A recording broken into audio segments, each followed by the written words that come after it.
portfolio. And, it's our body. These get introduced in small amounts. They accumulate. It's what is accumulating that eventually will show itself as a nameable disease. So the first one I want to go back to talking about is cardiovascular disease. And, we've got 500,000 people a year dying.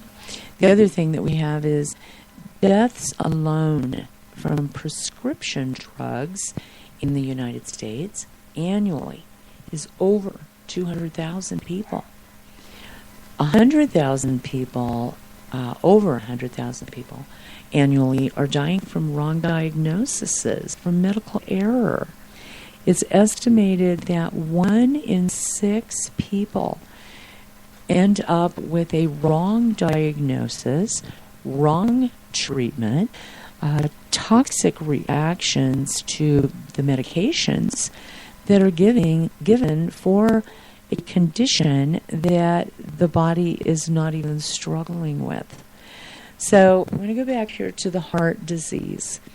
One thing I want you to know is everything in the fruit and vegetable kingdom that is red, things that are red are for the blood, the circulation. They're for the heart. Black cherries are wonderful for the heart. And there's an abundance of them right now available. And that is just really, really a good food to be feeding your system. The CoQ10, I went through CoQ10 last week. That is has a spark plug effect with every cell in the body, and it helps. CoQ10 needs to be there in order to replicate, regenerate new tissue. I'm going to talk about a couple of amino acids, arginine and L-arginine and L-cysteine. L-arginine creates nitrous oxide, which cleans out the arteries and builds and strengthens them back up. It's wonderful for arterial sclerosis. It will help to just clean out the cardiovascular system. L-cysteine is used for repairing, and it protects the cells and the tissue. 95% of the cells in the heart need L-cysteine. So it's an extremely important amino acid used along with arginine in order to help to strengthen the walls of the cardiovascular system, to give strength and elasticity back to the arteries. So it's very, very important. Dandelion strengthens weak arteries, and whether you take that in a capsule or you drink that in dandelion tea, a couple of cups of dandelion tea a day, very good for strengthening the arteries. Bioflavonoids. Vitamin C is absorbed much better into the tissue with the presence of bioflavonoids. And so it's always important when you do take a vitamin C supplement that you do take something that has a base that is in bioflavonoids in order to make sure that that is assimilated and absorbed into the system. And bioflavonoids help with elasticity. Vitamin C is needed for the collagen, for the connective tissue to keep everything held together in the body. Cancer, hundreds of thousands of deaths a year due to cancer. And like I said, the statistics are 3%, only 3% live past that 5-year mark. And it's so very, very important to get your pH into balance, because disease lives in an acid condition in the body. And cells mutate and divide more than they should in an acid environment. That acid environment is the foundation that disease breeds and grows in. One of the best things for cancer, and we're going to talk a little more about this, is we're going to talk about some detoxification, things that can be used to detoxify the body. And now is just a wonderful time of year to do that because we're just so abundant with, grapes. Grapes are wonderful to use for fasting, and watermelon, and just a lot of the fruits to help to cleanse. Lemons are outstanding for clearing mucus and debris out of the digestive tract and out of the liver so that the liver can function as well as it's able to. Respiratory diseases, fenugreek tea is wonderful for bronchitis, emphysema, asthma. We have a product called ALJ that is excellent for dissolving that mucus in the body that creates the inflammation. And you need to look at, fried foods, dairy, grains.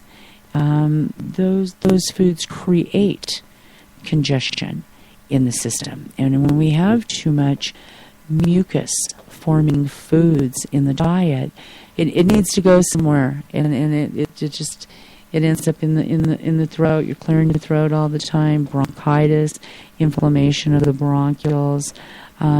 It also fenugreek and lemons, fasting, anything that you can do to if you'll work with allowing the body to cleanse and give it a chance to get rid of so many things that it's holding on to in the system. It's amazing then what it has the ability to do. The immune system and a clean bloodstream and a bowel that is eliminating. It's amazing what the body itself will start throwing off and eliminating. Cerebral vascular diseases, strokes. A lot of this can come from number 12 or 13, which is hypertension. Undiagnosed hypertension, blood pressure too high can lead to strokes. Too much stress in the body, too much stress in your life. We need to be able to take some time and do some deep breathing and get calm and collected. And again, the average American diet is lacking so many nutrients. If you stop and think about, say, your average American diet, which is, if people go out to eat breakfast, what are they going to go eat? They're going to go eat eggs fried in bacon grease or scrambled eggs, eggs that are cooked over easy. They still have their lecithin present in the egg yolk, and it helps to break down the cholesterol that's naturally found in the egg yolk. So an over easy egg, it's not bad to have an over easy egg or a poached egg or a 3-minute egg where that yolk is still liquidy. What happens if you have scrambled eggs or an omelet all the time, in order to cook it to that temperature, to cook that all the way through, what ends up happening is that destroys the natural occurring lecithin, which is the natural component in that yolk to help to break down that cholesterol. So people who do deal with high cholesterol levels, lecithin, that's just old school. Lecithin emulsifies, breaks that down. There's fish oils, there's krill oil. Krill oil is outstanding, much, much stronger than the regular fish oils, salmon oil. All of those things help with breaking down that cholesterol. Accidents, the accidents, that's just car accidents, household accidents. Those are, anything that, accidents are not planned. They happen. Number 6, Alzheimer's. The Russian scientists 25 years ago were saying that in autopsies of people who had passed away from Alzheimer's, they found high levels of aluminum.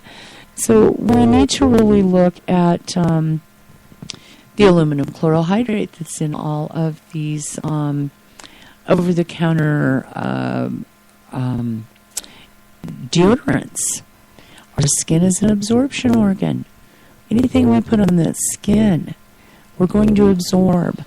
The lymphatic system is going to pick it up. It's ultimately going to have to be, filtered and detoxified from the liver.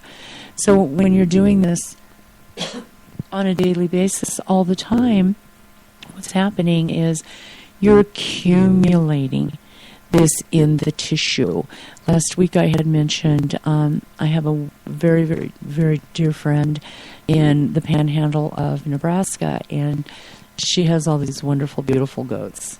And she makes just really outstanding skin products, soaps and lotions and body butters, and it's double L goatdairy.com, and you can access her website and take a look at some of those products that are actually, they're healing and they're nourishing, and there's a variety of different ones that she makes, and they'll help with skin conditions, and her lemongrass one is wonderful, and you wear that, and lemongrass is also another one of those things that helps to repel the mosquitoes and ticks. So, again, Alzheimer's, high levels of aluminum.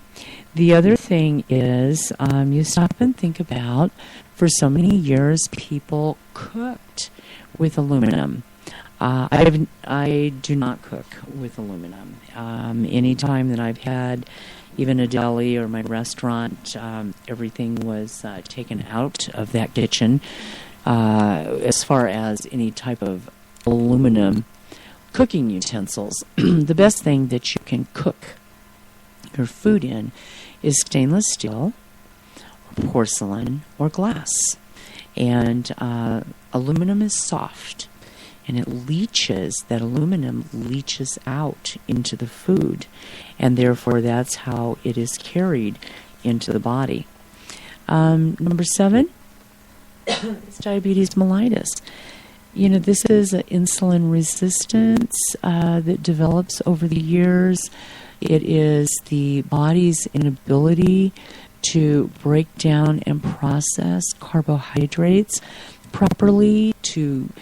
Carbohydrates convert to sugar, which is glucose, and if it's not absorbed in through the cell wall, then it can't feed the brain. You hear about low blood sugar. Anybody who becomes diabetic, first they deal with the low blood sugar, and a lot of times that is the signal that glucose cannot make it through that cell wall. That membrane wall is too thick, and there are ways that you can break that down. There's a wonderful product called SEACT, which we have, and it's called ETE-TEA. And it works as a lower bowel cleanser due to the turkey rhubarb in it. But the sheep sorrel and the burdock in that combination break down the thickness of the cell wall, and it helps that conversion of the carbohydrate to glucose to make it literally into the cell wall and to stabilize the blood sugar. Diabetes mellitus is something that it's a very serious disease. But unfortunately, so many times diabetes mellitus has to do with wrong foods and wrong food combinations and years of wrong food. And unfortunately, when you get your first start in life, the foods that are introduced to you as you're growing up, those foods can have an ill effect on our health.